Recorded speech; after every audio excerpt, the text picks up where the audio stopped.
someday. I don't pay for any music streaming services.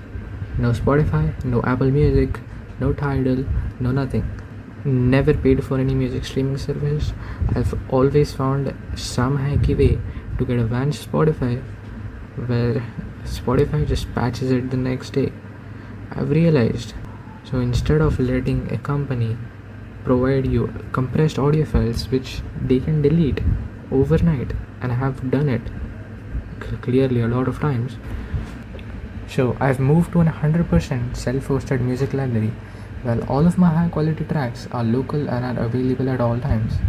Now I don't have a dedicated home server that is up 24/7. Instead, I have a local instance of the library directly on every single one of my devices. So now getting the music is the real part. You can either buy a CD from a local shop if you can, or sail the high seas. I have a link in the description that can help you to do that. But as an example, we're gonna get This Is What Dash Feels Like by JVKE. It's just a golden album. So after we have downloaded the album, which you can see here, it is a zip file. So you can just unzip the zip file using this unzip command. Then it is gonna get all of the audio files unzipped into the folder, folder you have done it into. So this is my download folder. Now you can preview any of this FLAC file using, say, MPV. So that's what I'm gonna do here. So that's you can hear it. I'm not gonna show it a lot, copyright. So you can hear the music file right here, and if you check the bitrate, it is approximately where did it go? Hey bitrate, are you there or not? Yeah, there we go. The bitrate is super high. It's 1.8 megabits per second, which is really good, and it is also S32 format, which is pretty good. Now after we have got the audio files right here, we're gonna move it to the appropriate folder. So we've got it in my download folder, all the audio files and the log files too. So we're gonna move this to the appropriate folder, which is my home folder, then music, then JVK, and then the album. So my music folder is organized as the home music folder, then the artist name, and then the album. So accordingly, we're gonna take all the audio files from here and then just push it right there. Now we can delete the zip file because we've already unzipped the folder. Now if we go to our media player, I'm getting ahead here, but let's just find it right here. JVK. So now you can look under the artist JVK. We can see like 4 different albums because of the dates here are different. So we're gonna fix this using P-Card. So let's so MusicBrain P-Card is an open source application that is cross-platform and used to tag music using their database of like musics and stuff. We are on Linux, of course, so we're gonna install it using what formats they give you. There is a Flatpak, there is an Arch Linux repository, and like all the major distros are covered under here. You can also get it for Windows, for Windows and Mac OS too. So like we're gonna use this to tag our album right here. We're gonna add the folder which is music JVKE. This is what feels like. This is the folder we have the files in. So you can now look in the unclustered files. We have all the songs, all the 11 songs from the album. We can just right click and scan it, so it checks it with the MusicBrain's database it was talking about, and just finds this track is from this album, so it just automatically sorts it using the music files. So yeah. Okay, so now it's done, and apparently we don't have the 12th song, but I don't really like it, so yeah, remove that. So we have all the songs and the updated metadata. I can look here. Let's just full screen it with the media type, digital media, the music prints, IDs and stuff, what year it is, and the correct dates, as you can see, which is it was missing, and the genre too. It's updated the genre too, so which is pretty good. And when you are fine with it, you could just hit save and it just writes that to your disk. Now we can check it under the correct artist. Wait, let me just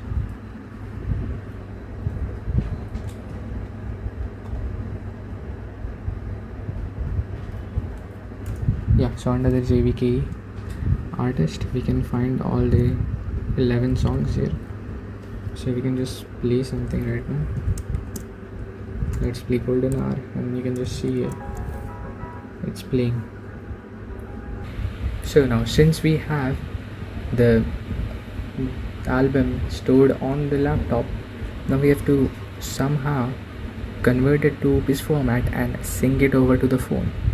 Now we can sync the full fat FLAC quality audio files to the phone directly, but they're gonna take a lot of space. Now, as my library here, which is pretty small, around only 11 gigs, I could technically just sync it over and it's gonna be fine. But on the left side it is the FLAC, and on the right side it is the OPIS, by the way. But we can all if you look at the OPIS files, it is just 3.3 gigs. It's approximately 1/4 of the original size.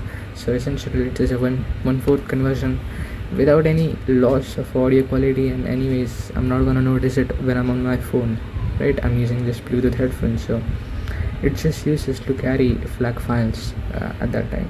So syncing is not a problem. So how are we gonna convert these FLAC files into the OPIS file? I have a shell script that converts it using Fmpeg into OPIS 320. Okay, let's just open that file real quick.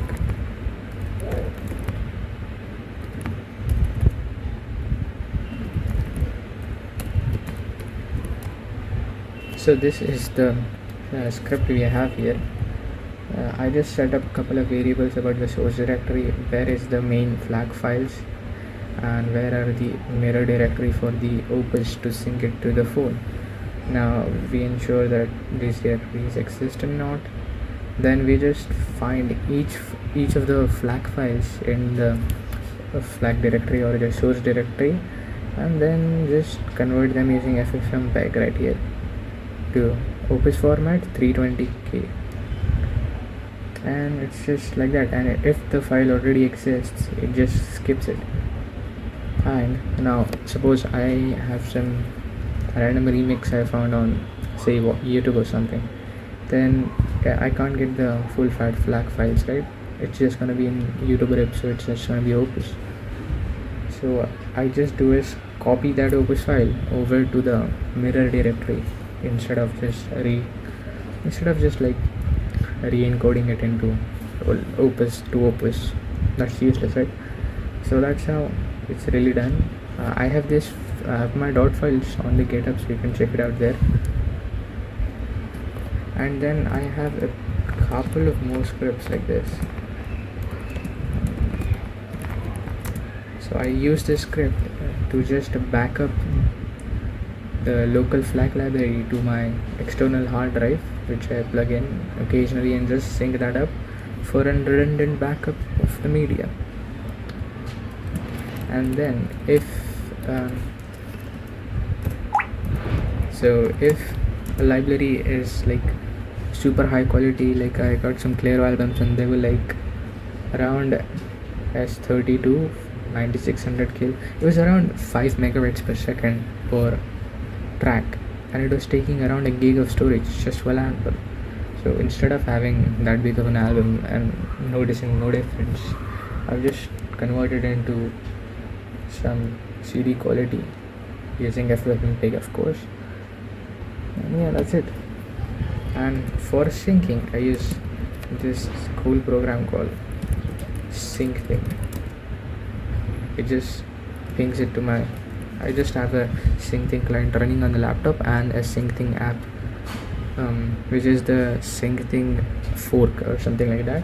I have a photo idea, and they just sync up folders. Run the command to convert the FLAC files into Opus, and it's just gonna go through each of my files from my library and just convert them. And it's gonna take a while, and so I'm gonna cut to the next part about just look at my phone that it has converted it. A Pixel player on my phone to listen to the audio files.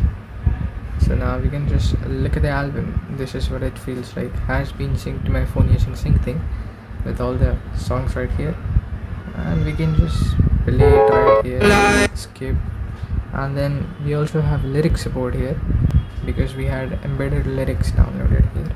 So you can just look at them. You can just scrub through the media and then it just selects the correct lyrics. Now that's essentially all of my system about audio files and syncing them between and across devices. Now I've written a post about this on my website, and this video is essentially based on this post, but the post was much more deeper with the Apple apps you can use and how I'm tagging and all the stuff right there. So you can read it down in the description below. I've given a link right there. So yeah, that's it. Peace.